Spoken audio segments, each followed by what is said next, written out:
Salut les acheteuses, salut les acheteurs. Aujourd'hui, on vous explique pourquoi, en matière de réception, la réserve fait toute la différence. Et oui, c'est parti pour décrypter la différence fondamentale entre la réception avec réserve et sous réserve. Et on fait tout ça en short. Avec ou sans réserve, ce n'est pas la même chose?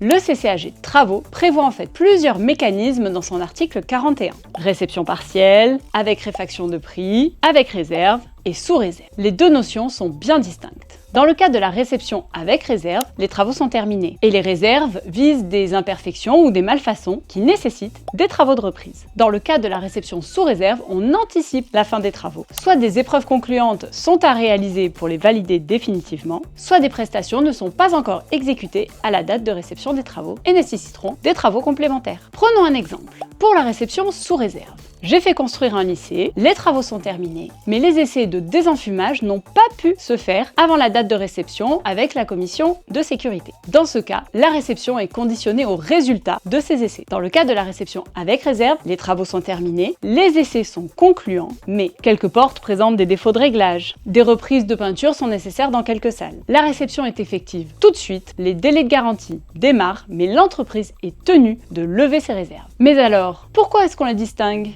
Le règlement des comptes. Le plus important dans l'histoire, c'est comme toujours le nerf de la guerre, l'argent. Lorsque le maître d'ouvrage prononce une réception avec réserve, et peu importe la nature des malfaçons, le délai pour faire son DGD commence à courir, avec en point de départ la notification de la décision de réception. Au contraire, lorsqu'il y a une réception sous réserve, le délai pour établir le DGD partira alors de la date de levée des réserves. Le délai d'exécution complémentaire et ses conséquences.